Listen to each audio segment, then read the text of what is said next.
హల్లెలూయా. దేవుడి నామంలో కూడొచ్చిన మీ అందరికీ వందనాలు. సామెతల గ్రంథం 22వ అధ్యాయము 4వ వచనం. యెహోవా యందు భయభక్తులు కలిగి ఉండుట వినయమునకు ప్రతిఫలము, ఐశ్వర్యమును ఘనతయు జీవమును దాని వలన, వినయము వలన వచ్చేటువంటి ఆశీర్వాదాల లిస్టు అక్కడ ఉంది. నీవు గనుక వినయముగా ఉంటే, దేవుని యందు భయభక్తులు కలిగి ఉంటే ఆటోమేటిక్గా మీకు వినయం ఉంటుంది. దేవుని యందు భయభక్తులు కలిగి ఉంటే ఆటోమేటిక్గా మీ జీవితంలోనికి వినయం అనేది వస్తుంది. వినయముతో మనం ఉంటే వచ్చే బ్లెస్సింగ్స్ ఉన్నాయి చూడండి అక్కడ 3: ఐశ్వర్యము, ఘనత, జీవము. ఈ 3 బైబిల్ గ్రంథంలో ఏమైనా రాయబడి ఉన్నాయి అని అంటే అది శాసనం, దేవుడిచ్చినటువంటి వాగ్దానం, తప్పిపోలేనటువంటి వాగ్దానం అది. ఇప్పుడు ఎవరైతే వినయము గలవారు ఉంటారో వారికి ఐశ్వర్యం వస్తుందంట, ఘనత వస్తుందంట, జీవము కలుగుతుందంట. ఈ రోజుల్లో ఐశ్వర్యము సంపాదించాలి అంటే చాలా కష్టపడాలి కదా. డబ్బులు సంపాదించడానికే కదా అందరూ ఉద్యోగాలు చేస్తున్నారు. మనకు కావలసినవి అవసరతలు తీర్చుకోవడానికి ఉద్యోగం చేస్తున్నారు. కొంతమంది ఉద్యోగాన్ని మించి వేరే వ్యాపారాలు కూడా చేస్తుంటారు. పగలంతా ఉద్యోగం చేసి మరలా సాయంత్రం వేరే చోట ఎక్కడో పనుల్లో జాయిన్ అయ్యి, కొంతమంది ఉద్యోగం చేస్తూ నైట్ టైం జొమాటో బాయ్స్గా కూడా చేస్తూ ఉంటారు. కొంతమంది ఏవో ఉద్యోగం చేస్తూ వ్యాపారాలు చేస్తుంటారు. దేనికోసం ఇదంతా? డబ్బులు సంపాదించాలి, ఐశ్వర్యం కావాలి, మాకు ఐశ్వర్యం కావాలి అనే తపన ఉన్నవాళ్ళు ఇలాంటి పనులు చేసుకుని సంపాదించుకుంటారు. తప్పులేదు. మనకు ఆరోగ్యం ఉన్నంతసేపు మనము సంపాదించుకొని మనము కూడబెట్టుకోవడంలో తప్పు లేదు. అంటే రకరకాల ప్రయత్నాలు చేస్తూ డబ్బుల కొరకు, ఐశ్వర్యం కొరకు పాటలు పడుతూ ఉంటారు. ఘనత రావాలని, వాళ్ళకే మంచి పేరు రావాలని, అందరికంటే మేమే చాలా గొప్పవాళ్ళం అనిపించుకోవాలని ఘనత కొరకు కూడా ప్రాకులాడుతూ ఉంటారు. ఘనత రావడం కోసం ఏవేవో పనులు చేస్తూ ఉంటారు, వాళ్ళని వాళ్ళు ఘనపరచుకోవడానికి. దేవుడు ఏమని చెప్తున్నారంటే, దేవుని యందు భయభక్తులు ఎవరైనా కలిగి ఉంటే వాళ్ళు వినయ మనస్కులుగా ఉంటారు. ఒక సూత్రం అన్నమాట ఇది. ఎలాంటి సూత్రాలు అంటే బైబిల్ గ్రంథంలో ఎవడైతే తనను తాను తగ్గించుకుంటాడో వాడు హెచ్చింపబడతాడు అని చెప్పారు దేవుడు. ఆత్మ విషయమై దీనులైన వారు ధన్యులు, వాళ్ళు దేవుని యొక్క రాజ్యాన్ని స్వతంత్రించుకుంటారంట. వాళ్ళకి అంత గొప్ప భాగ్యం కలుగుతుందంట. ఇవన్నీ మనకు తెలుసు దీన మనసు గురించి. కేవలం వినయం అనే పదాన్ని ఇక్కడ చూద్దాం, ఎందుకంటే వినయం అనే రాసింది కాబట్టి. అంతేనా? అక్కడ వినయము గలవారికి వచ్చేటువంటి దీవెనలు చెప్తాను ఈరోజు మీకు. మనలో వినయం ఉందా లేదా? మనలో 80-90% పీపుల్కి వినయం అనే దానికి అర్థం కూడా తెలియదు. అసలు 80-90% మనుష్యులకి అసలు వినయం అంటే ఏంటి, ఎలా ఉంటుంది, దాన్ని ఒకసారి చూపిస్తారా మీరు? ఒకవేళ కానీ మీరు ఈరోజు చూపిస్తే మేము ఈ రోజు నుంచే మేము వినయముగా ఉండడానికి ట్రై చేస్తామండి అనుకుంటారు కొంతమంది. అసలు వినయం అంటే ఎలా ఉంటుంది? ఎవరిని చూపించాలి నేను? వినయము అనే దానికి ఒక మనిషిని నేను చూపించాలి. ఒక్కరిని మీకు మోడల్గా తీసుకొని రావాలంటే ఆయన యేసయ్య మాత్రమే. ఆయన ఏం చెప్పారంటే, మీరు నన్ను ఫాలో అయితేనే నా తండ్రి ఇంట నేను మీకు కట్టిన నివాస స్థలముల దగ్గరికి మీరు రాగలుగుతారు.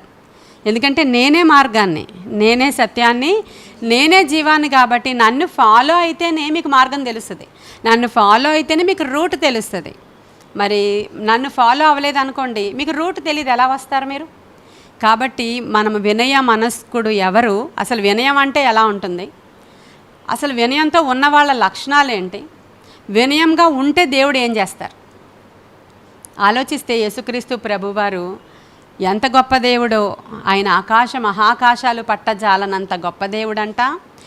ఆయన సింహాసనాన్ని, పరలోక రాజ్యాన్ని, ఆయన ఆధిక్యతను అన్నీ విడిచిపెట్టుకొని భూమి మీదకి వచ్చి ఒక సాధారణమైనటువంటి ఒక స్త్రీ యొక్క గర్భములో ఒక మానవుడిగా ఒక పేదవాని ఇంట పుట్టడానికి ఆయన ఇష్టపడి ఆయన తగ్గించుకొని అని రాయబడి ఉంది. ఆయన ఏం చేశారంట, హేరోదు రాజు ఇంట్లో పుట్టొచ్చు, లేకపోతే చాలా ధనవంతుల ఇళ్లలో పుట్టొచ్చు, ఆయన చాలా గొప్పవారి ఇంట్లో పుట్టి కూడా యాగం చేయొచ్చు ఆయన.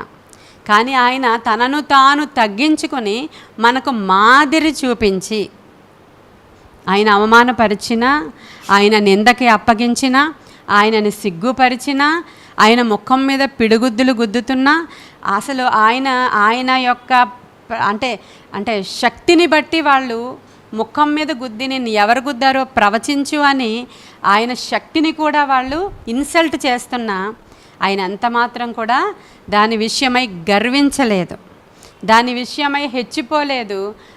ఆయన తగ్గించుకొని ఆయన ఎంత వినయ మనస్కుడుగా ఉండి ఈ బోధ చేశాడు మనకి. ఏమని? మీరు ఎవరైనా సరే హెచ్చింపబడాలంటే మిమ్మల్ని మీరు తగ్గించుకోవాలి, మీరు తగ్గించుకోవాలి. ఎందుకంటే నేను సాత్వికుడను దీన మనస్సు గలవాడను గనుక నా కాడి మీరు భుజం మీద ఎత్తుకొని నడిస్తే మీకు ఆటోమేటిక్గా వినయము అనేది వచ్చేస్తుంది. ఇప్పుడు చిన్న పిల్లలకి వినయం అవసరమా లేదా చెప్పండి? ఇంట్లో ఉషా వాళ్ళ పిల్లల్ని ఎందుకు మందలిస్తుంది, ఎందుకు అరుస్తుంది, ఎందుకు కొడుతుంది? వాళ్ళు మాట వినాలి, తగ్గించుకోవాలి, వినయంగా ఉండాలి తల్లి దగ్గర. అంతేనా ఉషా? అంతే కదా. ఎప్పుడైనా మనం పిల్లల్ని మందలించామంటే రీజన్ అదే. ముందు మాట వినాలి, వినయంగా ఉండాలి పిల్లలు. పెద్దవాళ్ళు వినయం ఉండడం అవసరమేనా? ఒక ఆఫీసులో బాస్ దగ్గర వినయంగా ఉండడం అవసరమేనా అండి? ఒక ఆర్గనైజేషన్లో వినయంగా ఉండడం, అటువంటి వాళ్ళకే కదా హెచ్చింపులు వస్తాయి. బాస్ ఎవరిని హెచ్చిస్తాడు? ఎవరైతే మంచిగా ఒబీడియంట్గా ఉంటారో, వాళ్ళకి లోబడి ఉంటారో, తిరుగుబాటు స్వభావం ఎవడిలో అయితే ఉండదో వానిని దృష్టిస్తుంది. గవర్నమెంట్ అయినా, లేదంటే ఒక ఆర్గనైజేషన్ అయినా, ఒక ఫ్యాక్టరీ అయినా, ఒక ఆఫీస్ అయినా, ఒక స్కూల్ అయినా, ఎవరైనా మామూలుగా ఆలోచిస్తే. కానీ ఈ రోజుల్లో సెమినార్లు కండక్ట్ చేస్తున్నారు. ఈ రోజుల్లో చాలా చాలా ఏవో నేర్పించడానికి తీసుకుని వెళుతున్నారు. అక్కడ ఏమని నేర్పిస్తున్నారంటే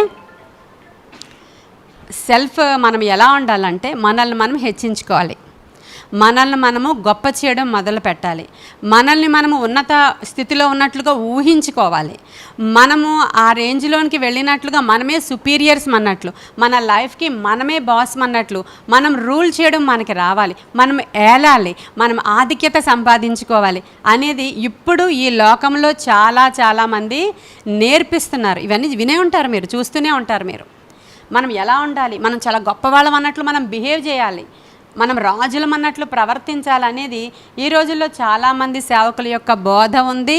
ఇంకా అలా కాకుండా ఆర్గనైజేషన్ వాళ్ళు సెమినార్లు ఇంకా ఏవో అంటారు వాటిని. అలాంటి చోట్ల ఇలాగ మనల్ని మోటివేట్ చేస్తూ ఉన్నారు. యేసుక్రీస్తు ప్రభువారు ఎప్పుడు అలా చెప్పలా.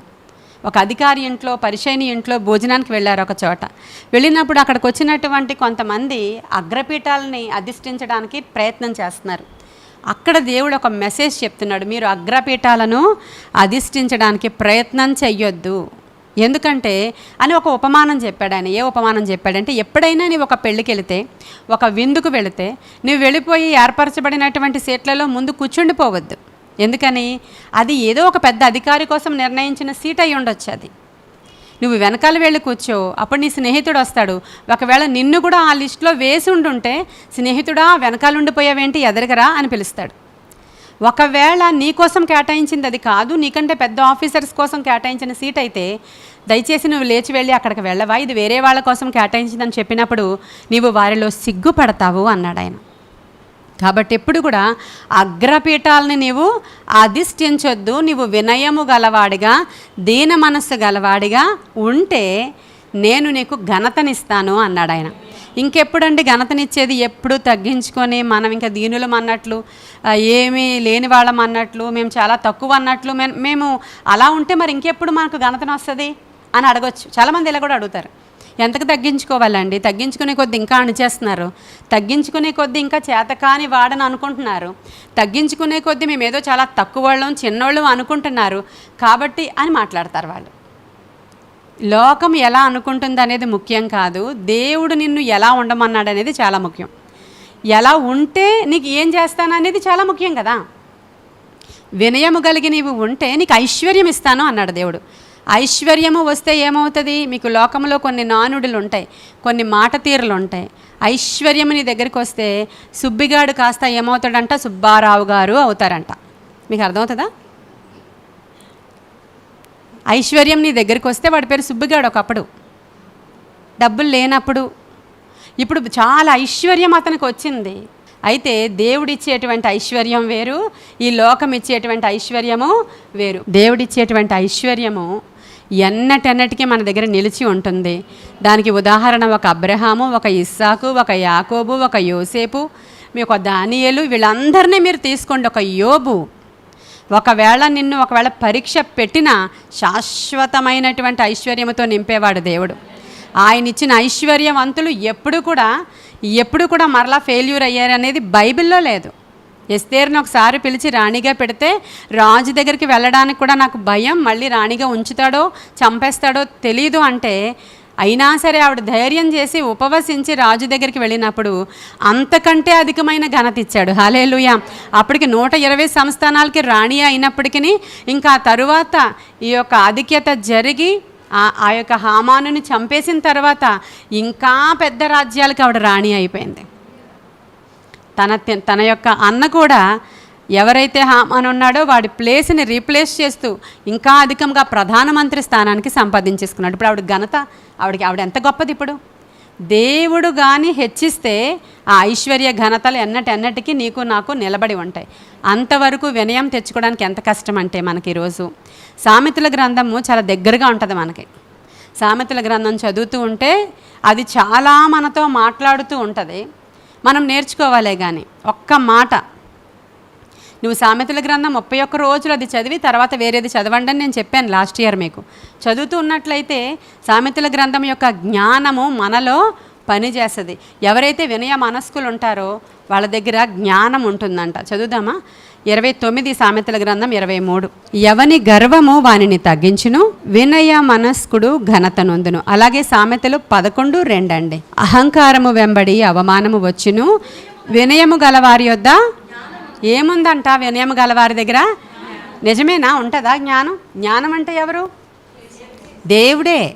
జ్ఞానం అంటే దేవుడే. వినయము గలవారి దగ్గర నాకు జ్ఞానం లేదు, ఎప్పుడు ఎలా మాట్లాడాలో తెలీదు, ఏం మాట్లాడేస్తానో నాకు తెలీదు, నేను ఇంకా చిన్నపిల్ల లాంటి దాన్ని అంటుంటారు 100 సంవత్సరాలు వచ్చినా. ఏంటి మరి చెప్పండి ఒకసారి. వినయము గలవారి దగ్గర ఏముంటుందంట? జ్ఞానము ఉంటుందంట. ఈ జ్ఞానము యోసేపు దగ్గర ఉందంట, ఈ జ్ఞానము దానియేలు దగ్గర ఉందంట. వారిద్దరు కూడా ఆయా రాజులకు వచ్చినటువంటి కళల యొక్క అర్థాన్ని చెప్పే జ్ఞానం కలిగి ఉన్నారంట. ఆ జ్ఞానము వారిని హెచ్చించిందంట. హల్లెలూయా. వినయము గలవారు గనుక వారి దగ్గర జ్ఞానం ఉంది. ఎలాంటి జ్ఞానం అంటే రాజుకొచ్చిన కళ అర్థం కూడా చెప్పేసే జ్ఞానం ఒక ఆయనది. ఇంకొక ఆయనకి రాజుకొచ్చిన ఆ కళ తర్వాత రాజ్యానికి ఏ విధమైనటువంటి పనులు చేయాలి, ఎలా గోడౌన్స్ కట్టాలి, ఎలా పంట పండించాలి, ఎలా సేవ్ చేయాలి, ఎలా ఇతర రాజ్యాల వాళ్ళు వచ్చినప్పుడు పంచిపెట్టాలి, వాళ్ళ దగ్గర నుంచి ఆ ధాన్యం ఎలా కొనుగోలు చేయాలి, మొత్తం అన్నీ. ఏమి జ్ఞానం అండి అది? రాజుకి లేనటువంటి జ్ఞానం. జస్ట్ కళ అర్థం చెప్పేసి ఊరుకుంటే పర్లేదు. కళ అర్థం చెప్పావు బాగుంది, కానీ 7 సంవత్సరాలు పంట పండితే దాన్ని స్టోర్ చేయడం ఎలాగో నాకు తెలియదు అన్నాడు రాజు. మరలా 7 సంవత్సరాలు కరువు కాలంలో దీన్ని ఖర్చు పెట్టడం ఎలాగో నాకు తెలియదు, నువ్వే చూసుకో అన్నాడు. ఈయనకి ఎలా తెలుసండి? అప్పటి వరకు ఈయన ఏమైనా MBA చేసి వచ్చాడా? బిజినెస్ ఏమైనా చదివొచ్చాడా? ఏం చేశాడండి ఆయన? వినయము. హల్లెలూయా. వినయము గల వారి యొద్ద ఏముంది? జ్ఞానం. ఈరోజు ఈ వాక్యం వింటున్న చిన్నపిల్లలు అవ్వచ్చు, యవ్వనస్తులు అవ్వచ్చు, నాకు వినయం కావాలి అని తగులబడి దేవుడి దగ్గర కూర్చుని అడగాలి. ఎందుకంటే బేసికల్గా మనం గర్విష్టి వాళ్ళం. ఎందుకంటే ఈ లోకంలో పనిచేస్తున్నది వాడే, ఈ లోకాధికారి పనిచేస్తున్నాడు, వాడి లక్షణాలే మనకు ఉంటాయి. వాడు గర్విష్టి కదా, వాడు చాలా గర్విష్టి. అసలు ఎంత గర్విష్టి అంటే వాడు లేనిది కూడా చెప్పుకుంటూ ఉంటాడు. కొన్ని రోజుల్లో సింహాసనం నాదే అని చెప్పుకొని తిరిగాడు. వాడికి ఉందా అది? లేదు. కానీ వాడు ఏమనుకుంటున్నాడు హృదయంలో? నాకేం తక్కువని, అసలు నాకు దేవుడి కంటే ఏమి రావని విద్యలు, దేవుడితో నేను సమానునిగా చేసుకుంటే ఏం పోయింది? ఆ సింహాసనం నాకు తెలియదా? ఈ ప్లేసులు నాకు తెలియవా? ఆయనకి నాకు పెద్ద వేరియేషన్ ఏముంది? నేను ఆ రేంజ్లో లేనా అని అనుకుంటున్నాడంట ఆయన.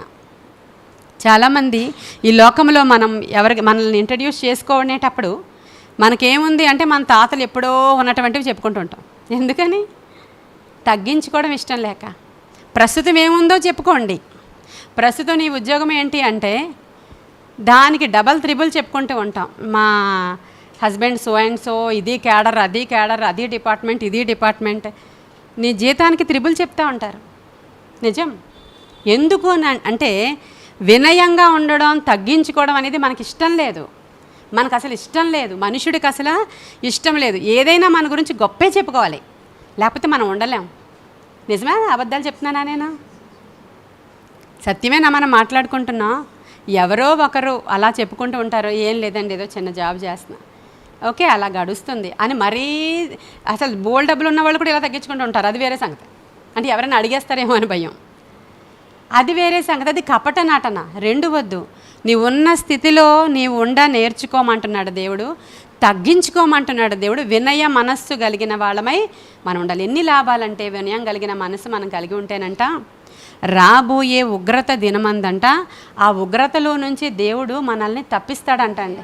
జఫన్యా గ్రంథం తెరవండి వీలైతే. జఫన్యా 2వ అధ్యాయము 3వ వచనంలో, యెహోవాను వెదికితే వాళ్ళు వినయము గలవారై నీతిని అనుసరించిన ఎడల ఒకవేళ ఆయన ఉగ్రత దినమున మీరు దాచబడుదురు అని రాయబడి ఉంది. హల్లెలూయా. మీరు దేవుణ్ణి వెదికి వినయము గలవారైతే మీకు ఏం జరుగుతుందట? ఉగ్రత దినం వస్తుంది. అప్పుడు ఎవడు గర్విష్టివాడో, ఎవడు వాడిని హెచ్చించుకున్నవాడో, ఎవడు మరి వాడు అహంకారమో, ఇవన్నీ తేలిపోతాయి ఆ దినాన. అప్పుడు ఉగ్రత దినమందట మిమ్మల్ని ఆయన తప్పించేస్తాడట. హల్లెలూయా. ఎవరిని? వినయ మనస్కులను సుమా, వినయ మనస్సు ఉన్న వాళ్ళని. నేను గొప్ప, నేను కాకపోతే ఇక్కడ ఎవ్వరూ లేరు, నేను కాకపోతే అసలు ఈ ఆఫీసుని రన్ చేసేవాళ్ళే లేరు, ఒకప్పుడు నేను చేయకపోతే అసలు ఈ ఆర్గనైజేషనే లేదు, ఈ మాటలన్నీ పలికిన వాళ్ళు ఈరోజు నేలన బోర్లా పడి ఉన్నారు. అలా కాకుండా నాది ఏమీ లేదండి, దేవుని యొక్క ఉచితమైన కృప. ఎందుకు? మన మాటల్లోనే తెలిసిపోద్ది. ఇందాకే చెప్పాను నేను, మన గురించి ఏమైనా చెప్పుకోవలసి వస్తే అసలు తక్కువ రేంజ్లో చెప్పుకునేదే లేదు. అంత భయంకరమైనటువంటి గర్విష్ఠులము. మనం ఉన్నదానికంటే అధికంగా హెచ్చించుకుంటూ ఉంటాం అనేక సందర్భాల్లో. ఇక మరి వినయము గురించి యోబు గ్రంథంలో 22:29 చూడండి. వినయము గలవారిని ఆయన రక్షించును. అయితే మనం వినయముగా ఉంటే ఏమవుతుందంట? మనకి ఆపదలలో నుంచి ఆయన రక్షిస్తాడు, అపాయములో నుంచి ఆయన రక్షిస్తాడు, బంధకాలలో నుంచి విడిపిస్తాడు, బాధలలో నుంచి రక్షిస్తాడు. ఉగ్రత దినమందు కూడా మనకి రక్షణ భాగ్యము దొరుకుతుంది. మరి నేను ఎంత వినయము అని చెప్పినా మనం ఇక్కడ చిన్న గుంపులోనే వినయం చూడలేం.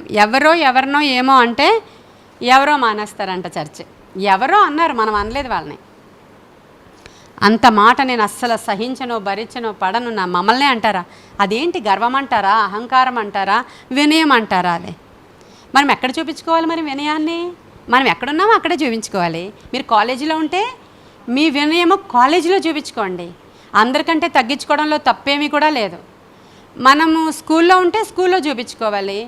వాడు ఎప్పుడు అంతే అని మనల్ని ఎంత డిగ్రేడ్ చేసినా నో ప్రాబ్లం. ఆ తగ్గించబడిన వాడే రేపటి దినాన ఖచ్చితంగా హెచ్చింపబడతాడు. వెలివేయబడిన వారినే దేవుడు ఖచ్చితంగా హెచ్చింపులోనికి తీసుకొస్తారు. నేను గొప్పగా ఉండాలని ఎవరు ఆలోచించారో వారెవరికి అసలు పునాదే లేదండి. ఎందుకని? అది సాతాను లక్షణం. కాబట్టి ఐశ్వర్యం ఎలా వస్తుందంట? దేవుడు హెచ్చిస్తాడు. అలా వినయము గలవారిని యోబుని దేవుడు ఎలా హెచ్చించాడు? ముందు ఆయన ధనవంతుడే అయినా సరే, తర్వాత ఆయన వినయాన్ని బట్టి, ఆయన విధేయతను బట్టి, ఆయన నిరీక్షణను బట్టి, ఆయన విశ్వాసాన్ని బట్టి మరలా 2 దేవుడు ఆయన్ని హెచ్చించాడు. రాజుల్ని కూడా అంతే కదా. దావీదు ఎంత తగ్గించుకున్నాడో మనకు అర్థమైపోద్ది. ఇక అసలు దావీదు యొక్క తగ్గింపు నేను మాటలతోనే చెప్పలేను. ఎంత తగ్గింపు అండి! అసలు ఎంత కెపాసిటీ ఉండి, ఎంత యుద్ధవీరుడు అయ్యుండి, ఎంత టాలెంట్ అయ్యుండి, ఒక గొల్లియాతే ఆయన పక్కన నిలవబడలేపాడు. సౌలు ఎంతసేపు ఒక్క రాత్రి దావీదు అనుకున్నాడంటే చాలా అయిపోయాడే. కానీ తగ్గింపు. అన్నల దగ్గర, ఒరే నీకేం తెలుసురా, నువ్వు అసలు గర్విష్ఠుడివి, నువ్వేంటి వచ్చి వాడి గురించి అడుగుతున్నావు, నోరు మోసుకొని క్యారేజ్ ఇచ్చి అవతల పో అన్నారు వాళ్ళు. అప్పుడు అన్నలకు చెప్పట్లేదని ఇంకోటి దగ్గరికి వెళ్ళి అడిగాడు. వాడి దగ్గరికి అడిగితే వాడు చెప్పాడు, ఇలా గొలియాత్ అనేవాడు వచ్చాడు, ఇలా జరిగింది అలా జరిగింది. అన్నలు చెప్పట్లేదు. నీకెందుకురా, నువ్వు అసలు గర్విష్ఠుడివి, లేనిపోని ఏవో మాట్లాడతావు, ఇక్కడ లేనిపోని తంటాలు తెస్తావు, అవతల పో అన్నారు వాళ్ళు.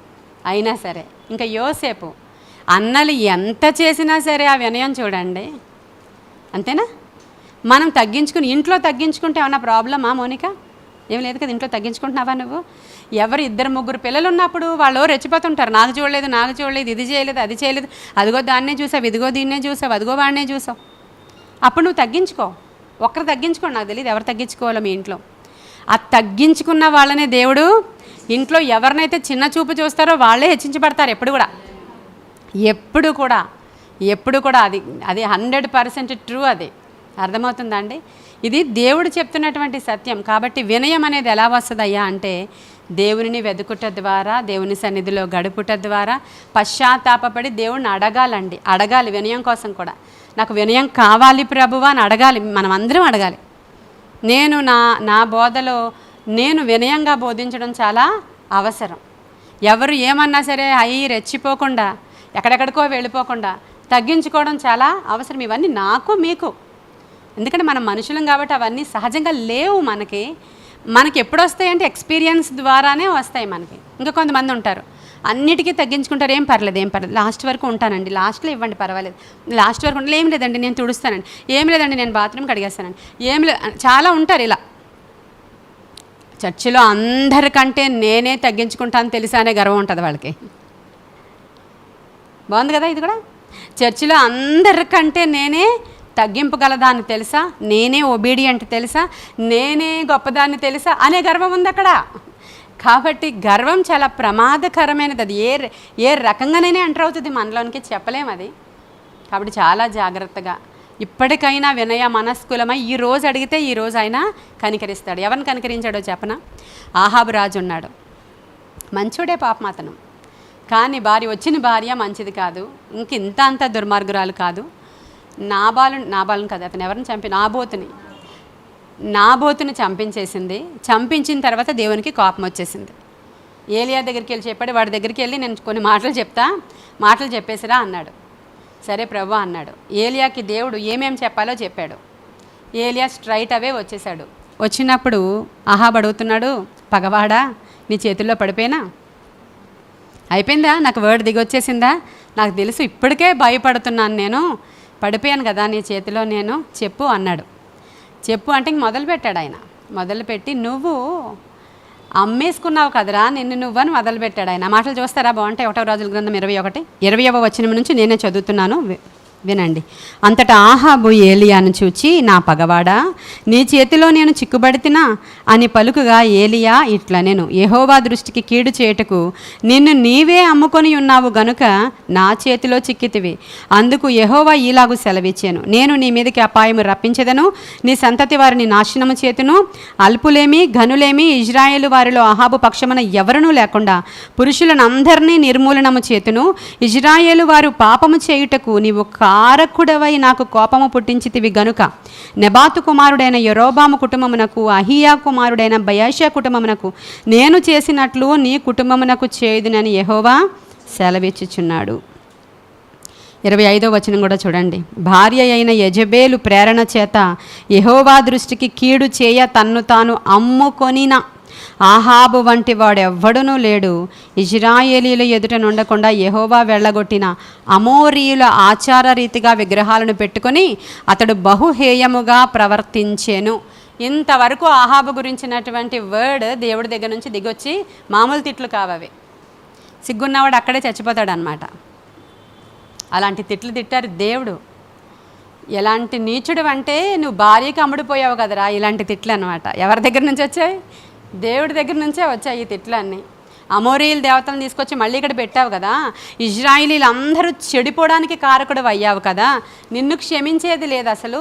నీవు నీ సంతతి వారు తర్వాత తరము వారు అందరినీ కూడా బయేషా కుటుంబానికి ఎలా చేశానో అంతకంటే దారుణంగా జరుగుద్ది నీకనే వర్డ్ దేవుడి దగ్గర నుంచి వచ్చినప్పుడు ఇప్పుడు ఇతను ఏం చేయాలి? ఇంకా ఏడుస్తాడు. ఎవడైనా ఏడుస్తాడు. భయం వేసింది, ఏడ్చాడు. ఇది కాదనుకున్నాడు. కనికరమ గల దేవుడని గ్రహించాడు. గోనె బట్ట కట్టుకున్నాడు, ఉపవాసం పెట్టుకున్నాడు, వినయము గలవాడై. చూడండి అక్కడ 29. ఆహాబు ఏమయ్యాడంట? పైన 27 నుంచి చదువుతాను చూడండి. ఆహాబు ఈ మాటలు విని తన వస్త్రములు చింపుకొని గోనె బట్ట కట్టుకుని ఉపవాసం ఉండి గోనె బట్ట మీద పడున్నాడు. రాజు ఎక్కడ పడుకున్నాడు? నేల మీద. మనం పడుకుంటామా? గోనె బట్ట కట్టుకుని ఈరోజు అందరూ రండి ప్రేయర్కి అన్నాను అనుకో, మోనిక కిందకి వెళ్ళిపోయి మేడమేకి వెళ్ళిపోయి ఫస్ట్. అప్పటి వరకు డ్రెస్ వేరే తెచ్చుకుని అక్కడ ఫుల్ తయారైపోయింది అంతా తీసేసి జస్ట్ ఇక్కడి నుంచి ఇక్కడికే గోని ఇలా పట్టుకొని వస్తుంది అనమాట. అక్కడికి